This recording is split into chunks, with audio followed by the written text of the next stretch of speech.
Muito boa tarde a todos. Estamos de volta ao vivo com o Painel Telebrasil 2021, o principal encontro de lideranças do setor de telecomunicações da América Latina.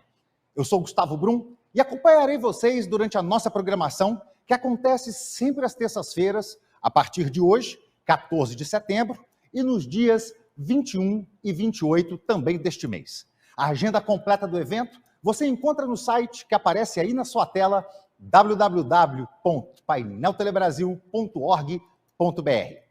Mas antes de seguir com as atividades desta tarde, em nome da Telebrasil e da Conexis, quero agradecer às empresas e instituições que conectaram suas marcas ao Painel Telebrasil e embarcaram nessa jornada pelas múltiplas dimensões da transformação digital. Eu me refiro às empresas Cisco, Facebook e Nokia, nossos patrocinadores Gold, e também aos patrocinadores da categoria Bronze, a Abrasat e Sindisat, ao movimento Antênice, ao CPQD, a Febratel, a Feninfra, a KPMG e, claro, a transformação digital. E para dar início à programação desta tarde, eu tenho a satisfação de chamar a diretora do Facebook Connectivity, Ana Luísa Valadares, que integra o time de keynote setoriais do Painel Telebrasil 2021. Ana Luísa, é uma satisfação contar com sua presença no painel. Seja muito bem-vinda e agora é com você. Boa tarde, pessoal. Meu nome é Ana Luísa Valadares, eu sou diretora de políticas de conectividade do Facebook, né, e estou aqui para conversar com vocês sobre qual é a visão do Facebook para a conectividade, né, e como nós estamos trabalhando com o setor de telecomunicações para melhorar a conectividade no mundo inteiro. Em primeiro lugar, eu queria agradecer, né, a Conexis pelo convite, né, os organizadores do evento, por mais essa oportunidade de falar com vocês aqui no Painel Telebrasil. O Facebook, como vocês sabem, é uma empresa de tecnologia, né, conhecida aí pelo grupo de over the tops. A gente precisa de redes de telecomunicações para chegar aos nossos usuários. É inerente ao nosso papel dentro do ambiente da conectividade. Acho que eu gostaria de destacar, para começar, que dentre as empresas de tecnologia, nós somos talvez a única que tenha uma divisão específica no Brasil, né, dedicada para atender e trabalhar com empresas de telecomunicações, fabricantes de equipamento, né, desenvolvedores de software, né, especificamente para melhorar a conectividade. Essa área da empresa é conhecida como Facebook Connectivity, e a nossa missão é exatamente transformar a relação do Facebook na mais cooperativa possível e fácil possível com todos os agentes do ecossistema de telecomunicações brasileiro. Nossa visão para a conectividade é agnóstica. A gente entende, né, que a conectividade ela precisa simplesmente existir e para o usuário ela tem que ser indiferente. Né, não importa para o usuário se ele está conectado a uma rede móvel, a uma rede fixa, a uma rede satelital, não importa para ele estar bem conectado. Né? E por isso a gente trabalha com qualquer tipo de prestador de serviço de telecomunicações, a gente trabalha com todos os tipos de fabricantes, desenvolvedores de software, que fazem parte desse ecossistema. Essa visão agnóstica permite com que a gente hoje consiga enxergar o ambiente de conectividade de uma forma mais transversal, né? Mais desapegada, eu diria, e entender que essas redes são sempre complementares. Né? Para nós isso é muito claro.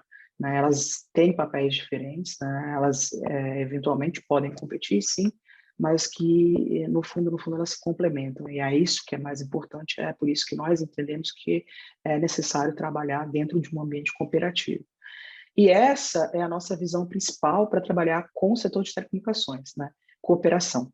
Né? A gente tem conversado com diversas empresas, né, de todos os segmentos para entender como o Facebook pode ajudar. E essa ajuda ela vai de todas as formas possíveis dentro da legislação de cada país, né? Inclusive dentro da brasileira, que é um pouco mais restritiva em relação, por exemplo, à questão de investimentos. Mas o fato é que hoje a gente consegue vislumbrar, né, que o trabalho que a gente tem feito nos últimos 5 anos já está rendendo bastante fruto, né, e a gente tem uma relação sólida aí com o setor de telecomunicações no Brasil, tanto no nível dos reguladores quanto no nível do mercado. Falando um pouco do porquê a gente faz isso, porquê o Facebook tem uma área dedicada à conectividade, né, porquê de investimentos específicos nessa área, eu mostro para vocês o nosso roadmap. Né? O nosso roadmap ele mostra claramente nas fases que a gente enxerga para o desenvolvimento da nossa empresa no Brasil e no mundo. Um roadmap que começa basicamente, né, com os aplicativos padrão que todos conhecem dentro da nossa família de apps. Os principais e mais conhecidos são o Facebook propriamente dito, o WhatsApp e o Instagram, né? Essa fase foi a fase onde a gente trabalhou para difundir os aplicativos entre os usuários.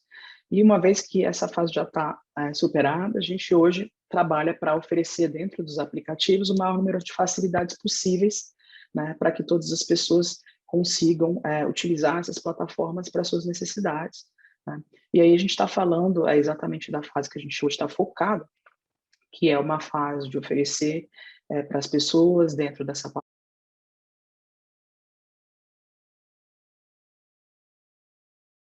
eletrônico, né, a possibilidade de procurar um emprego, a possibilidade, enfim, de procurar uma conexão melhor para a sua rede Wi-Fi, né? E a gente vê já dentro dessa oferta de funções e serviços dentro da plataforma, dentro dos aplicativos, tendências, né? Tendências que mostram, né, que a nossa escolha por criar dentro da empresa uma divisão de conectividade, ela está cada vez mais acertada, na medida em que a gente enxerga que é preciso cada vez mais ter redes robustas e confiáveis, né, e de qualidade, um serviço de qualidade para o usuário, porque o tráfego das redes vai cada vez mais aumentar.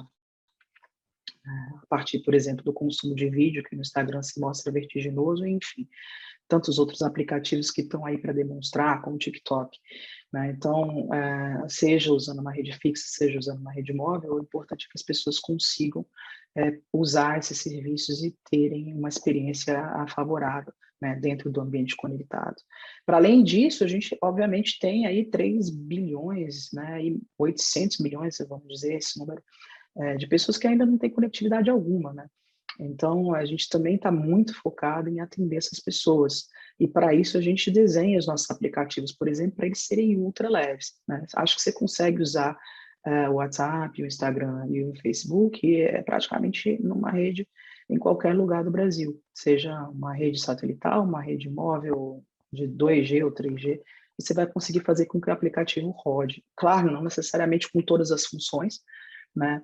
Vídeo, por exemplo, mas você consegue fazer isso. A gente pensa exatamente nas pessoas que ainda estão em regiões remotas, em regiões com uma cobertura, infelizmente, não muito boa, o que, no caso do Brasil, ainda bem, né, graças aos esforços das empresas de telecomunicações, né, e do governo federal, e reguladores, né, é uma parcela menor da população. Mas, para além dessa necessidade de dar conectividade para quem já ainda não tem, a gente tem a necessidade de melhorar sempre a conectividade de quem já tem, porque a demanda, né, por uma rede robusta, ela vai ser cada vez maior. E aí, voltando para esse roadmap, vocês vão ver que a nossa grande aposta para o futuro, né, é exatamente a realidade virtual e a realidade aumentada. Nesse caso, a gente vai precisar de redes efetivamente estáveis e com uma qualidade muito boa. A gente está falando aí de redes, né, que vão precisar suportar equipamentos, como, por exemplo, os óculos, né, de realidade virtual e realidade aumentada, e que a gente já, inclusive, ofereceu um sneak peek, um lançamento na semana passada, do nosso primeiro produto nesse sentido.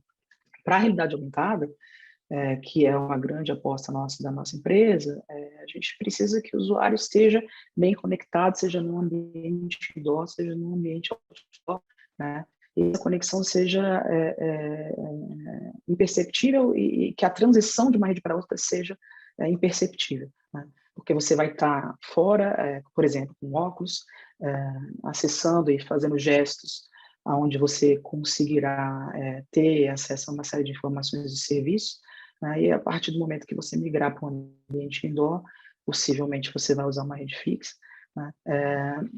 Você não pode perceber que haverá aí uma alteração da rede de serviços de telecomunicações. Uma vez esclarecido o porquê, né, e qual é a nossa visão para o futuro, eu queria mencionar brevemente algumas iniciativas que nós temos. Nós Hoje desenvolvemos soluções para trabalhar com fabricantes e desenvolvedores de software, né? Equipamentos e softwares mais baratos para poder oferecer conectividade para quem precisa, né, melhorar a conectividade ou realizar a conectividade. Dando 2 exemplos, um deles é o Magma, é um core de rede aberto, né, que a gente desenvolveu e, inclusive, fez o outsourcing desse conceito para um conselho independente hoje, né, onde o ISP interessado, ou a prestadora de serviço interessado, consegue baratear o custo de implantação da rede 4G. A gente já tem no Brasil empresas expressivas, né, usando o Magma como opção para a implantação de rede 4G no Brasil, né, e é uma iniciativa que a gente tem investido cada vez mais. Outro equipamento que a gente desenvolveu foi o TerraGraph, um equipamento que entrega capacidade de fibra aérea, velocidade de fibra aérea, né, na faixa de 60 GB, né, um equipamento também que foi um sucesso. Já temos mais de 8 fabricantes no mundo inteiro desenvolvendo equipamentos com essa tecnologia. O Facebook trabalha de forma cooperativa com essas empresas, ajudando a manter o código estável, né, ajudando a implementar e dando soluções e indicações sobre quais seriam os melhores ambientes para o uso dessa rede e os melhores cases, né. Outro grande exemplo é a nossa participação no Telecommunications Infra Project, o TIP, né. A gente foi um dos fundadores dessa iniciativa, que hoje conta com diversos participantes, inclusive no Brasil, né, tanto operadoras quanto fabricantes, né, onde a gente trabalha conceitos como o Open RAN, hoje já consolidado aí nas discussões de 5G, e também Open Wi-Fi e muitas outras iniciativas, né. A gente entende que é preciso, né, dentro da questão da cooperação e da complementação, ter opções, né, de agentes dentro desse ecossistema que ofereçam diversas opções para que a implantação da rede de telecomunicações seja mais barata. Acho que essas 3 iniciativas elas já mostram que a gente tem um foco bastante incisivo, né, no barateamento e na melhoria. A outra questão que a gente tem é participado muito das discussões de política de espectro, e eu entendo muito positivas as discussões aqui no painel Telebrasil da implantação do 5G no Brasil, na medida em que a gente efetivamente vai precisar de uma rede cada vez mais veloz e mais estável. E a gente parabeniza o governo brasileiro e as operadoras pelo esforço que está sendo feito aí nessa reta final para a implantação dessa tecnologia no Brasil. Agora, o Brasil já deu um grande passo nesse sentido, né, de ter redes de alta velocidade, na medida em que disponibilizou a faixa de 6 GHz inteira, para que a gente tenha a implantação do Wi-Fi 6 e futuramente do Wi-Fi 7 e seus desenvolvimentos no país. A gente vai ter a possibilidade de ter uma conectividade Wi-Fi muito melhor no Brasil, né? Acho que o Brasil aí deu exemplo, né, para o mundo, para a América Latina, né, de como equilibrar, né, a distribuição de espectro para redes fixas e móveis, né, o Wi-Fi 6, 7, 8, enfim, todos virão em cima dessa faixa. Ele vai ter um papel fundamental para, por exemplo, superar o gargalo que a gente tem da qualidade da conectividade dentro de casa. Com isso, a gente espera, por exemplo, nunca mais ter uma live interrompida, né, e esperamos que, no caso brasileiro, isso aconteça muito em breve, já que a Anatel tomou essa decisão no começo do ano e imagino que fabricantes já estejam certificando os seus roteadores Wi-Fi 6 no Brasil. Nós estamos nos preparando para oferecer serviços com base nessa plataforma, inclusive aí através de óculos de realidade virtual e realidade aumentada. E para além disso, só para mencionar rapidamente, a gente também tem outra gama de serviços, né, e softwares, por exemplo, para mencionar apenas um exemplo do nosso trabalho com operadoras satelitais, a gente tem um serviço chamado Express Wi-Fi, na verdade é um software, né, que ajuda e permite que haja um gerenciamento, né, da capacidade de rede sendo disponibilizada para os usuários, né, e que, por exemplo, você instale um hotspot de satélite no interior do Brasil, consiga alguém que vá comercializar e vender o serviço de telecomunicações ali, e ao invés de haver aquele famoso compartilhamento de senha, né, você tem a possibilidade dessa pessoa revender para cada usuário a quantidade de banda que ela precisa e tem dinheiro para pagar. Esse serviço está sendo um sucesso, tanto no nicho de operadoras satelitais, como para a cobertura Wi-Fi de cidades. A gente tem trabalhado com prefeituras, com prestadoras de serviços de telecomunicações de diversos portes, oferecendo o Express Wi-Fi. Eu vou falar mais de todas as iniciativas do Facebook num workshop que vai acontecer no dia 21, né, chamado O Futuro da Conectividade. Aqui, infelizmente, a gente não vai ter tempo para explorar todas essas nuances, né, do que eu mencionei aqui, de nossa visão e quais são as nossas opções de serviço. Lá no workshop a gente vai ter uma oportunidade para discutir isso melhor. Então, eu deixo aí o convite para vocês para finalizar a minha fala. Dia 21, o futuro da conectividade, onde a gente vai estar com prestadores de serviço, fabricantes de equipamentos, investidores discutindo melhor essa questão da conectividade no Brasil. Queria agradecer, parabenizar mais uma vez os organizadores e deixar meu tchau para vocês. Boa tarde. Muito obrigado a Ana Luísa Valadares, que não apenas compartilhou novidades sobre a atuação do Facebook no Brasil, como também expôs a estreita relação entre a ampliação da conectividade e a cobertura das redes sociais no país. E seguindo com o nosso bloco de keynotes setoriais, eu convido agora o Rodrigo Abreu, CEO da Oi, que mais uma vez prestigia o painel Telebrasil. Rodrigo, seja muito bem-vindo à edição de 2021. É um prazer tê-lo conosco essa tarde e a palavra é sua. Boa tarde, pessoal. Um prazer estar com vocês mais uma vez aqui no Telebrasil 2021 e esse ano de novo em formato virtual. Espero que em breve nós possamos nos encontrar presencialmente, mas ao mesmo tempo, esses 2 últimos anos de pandemia têm sido até um reflexo de quão importantes são as nossas infraestruturas de telecomunicações do país e tudo que nós temos feito para ajudar a ultrapassar esse período de dificuldade. Então, eu queria contar hoje para vocês um pouquinho de tudo que tem acontecido com a Oi, qual é a nossa visão e principalmente falar um pouquinho da nova Oi e o futuro dessa transformação de ecossistema de telecom que vai ser proporcionada por tudo que nós estamos fazendo para criar a nova Oi. E eu queria começar falando para vocês um pouquinho, contando para vocês um pouquinho do nosso histórico de transformação. Como todo mundo sabe, a Oi entrou em recuperação judicial lá em 2016, passou um período de construção de plano até relativamente longo, teve o seu plano de recuperação aprovado no comecinho de 2018, e de lá para cá, então, foram várias fases de transformação bastante profunda. E agora a gente está talvez chegando ao final de um período de grande preparação para o que vai ser a nova Oi, a Oi do futuro. Esse plano de recuperação lá atrás, como vocês sabem, ele trouxe diversas modificações para a companhia, incluindo a reestruturação de dívidas, incluindo uma nova governança. A companhia se tornou uma companhia sem acionista controlador, com um conselho independente, e que foi o que propiciou todo esse início de plano de recuperação.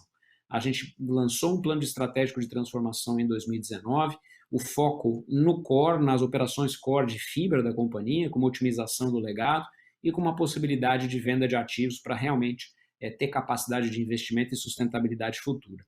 E isso acabou culminando com a aprovação de um novo modelo estratégico, de um aditamento ao plano de recuperação que foi feita ao final de 2020, com uma visão de futuro, volta ao crescimento, com uma visão de separação estrutural, que eu já vou comentar para vocês, e com a venda de várias das UPIs para que a gente pudesse, então, reconfigurar a empresa rumo a uma nova Oi.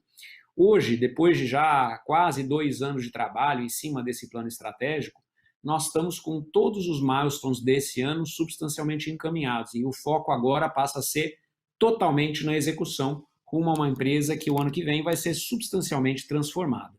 Nós, no ano passado, já aprovamos, então, o nosso aditamento, fizemos a nossa Assembleia Geral de Credores. De lá para cá foram feitos vários processos das chamadas UPIs, a venda dos ativos de recuperação, principalmente os ativos centrais, que são os ativos da operação móvel e do controle da nossa operação de fibra, além da venda já concluída dos ativos de torre e dos ativos de data center.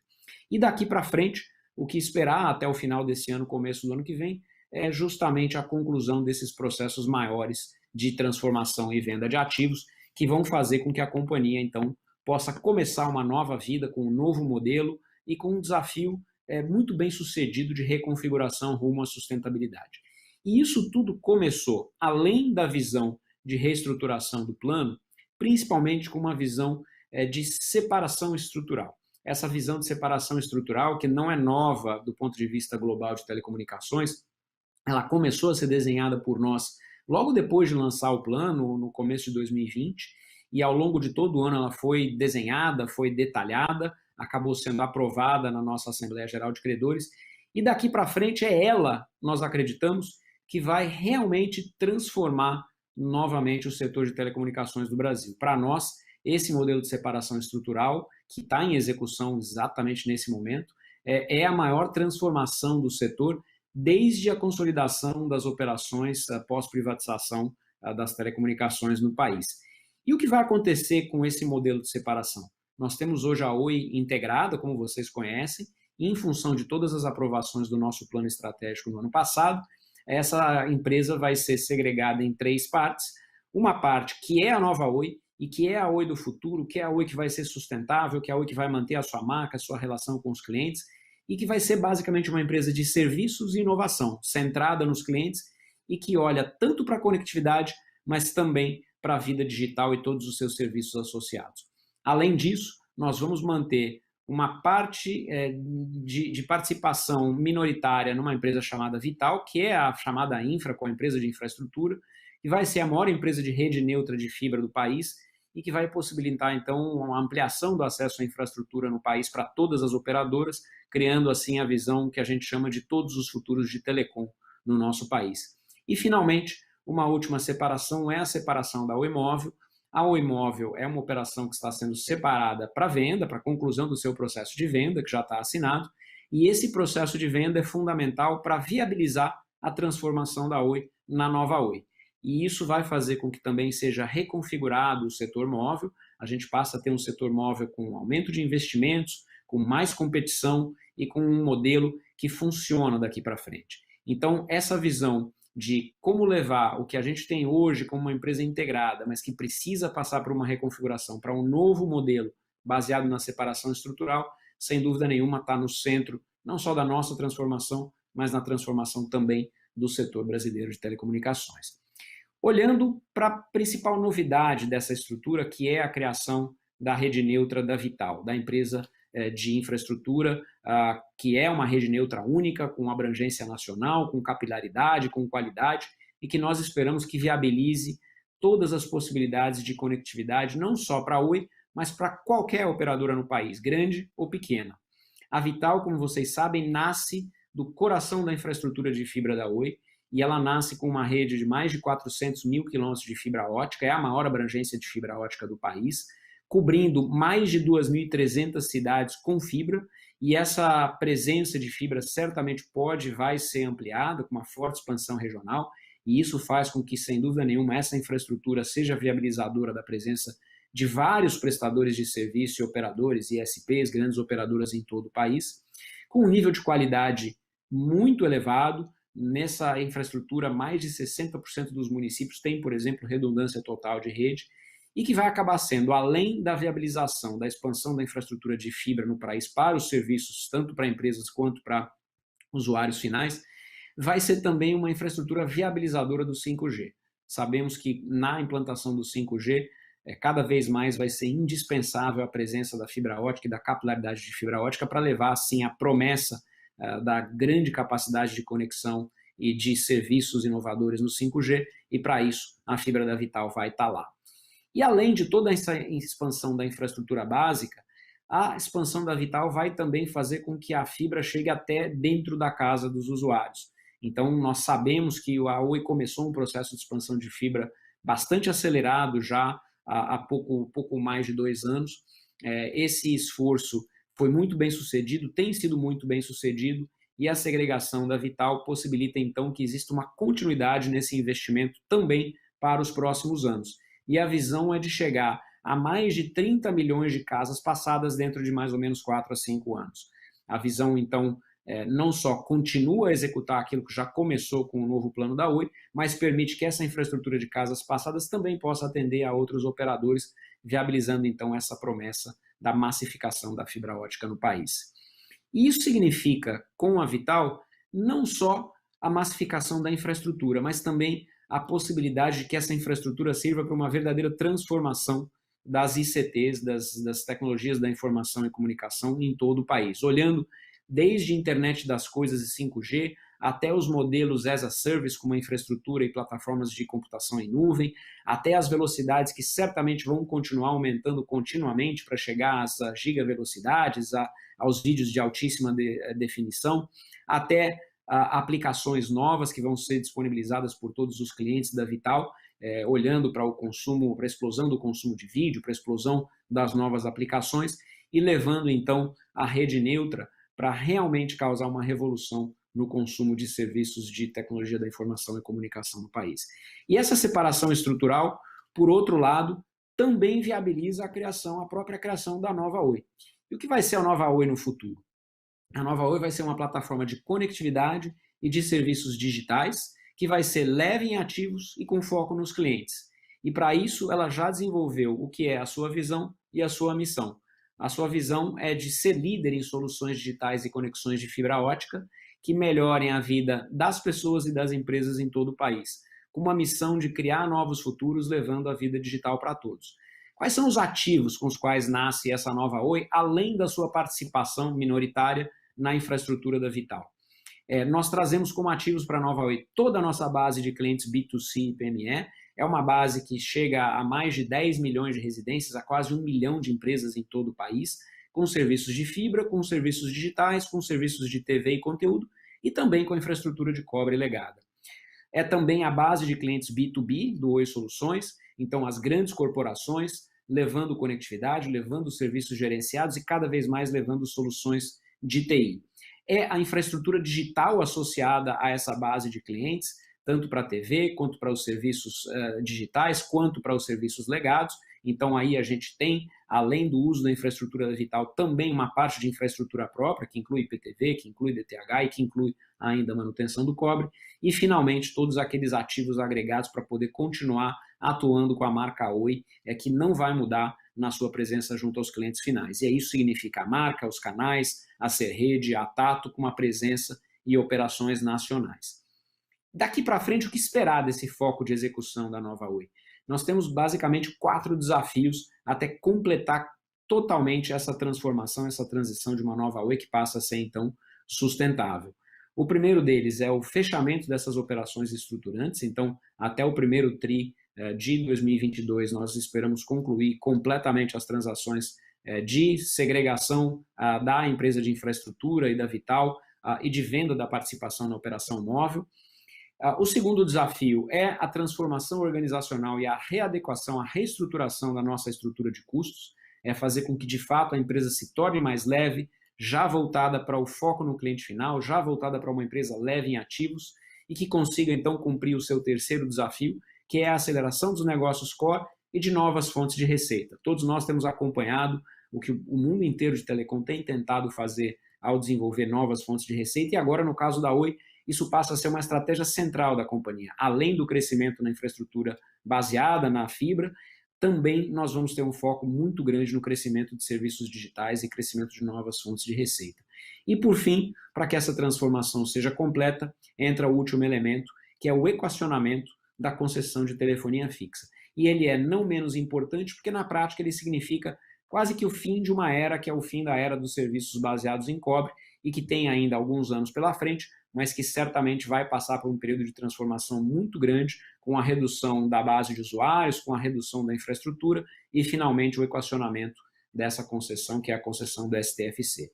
E esse passo final de transformação é muito crítico e, para isso, nós estamos trabalhando em todas as alternativas de equacionamento da concessão do STFC e da sua falta de sustentabilidade hoje, trabalhando tanto do ponto de vista operacional, olhando para a consolidação de centrais, para adequação da infraestrutura, para a otimização dos sistemas legados, para desligamento de sistemas que já não fazem sentido diante de um mundo que mudou dramaticamente na sua oferta de serviços, até o trabalho em 2 frentes mais ligadas ao mundo regulatório, uma delas, o processo de migração da concessão para autorização e a outra, um processo de arbitragem para que a gente possa fazer essa transição de maneira transparente, de maneira suave, de maneira adequada para o que seja algo sustentável para frente.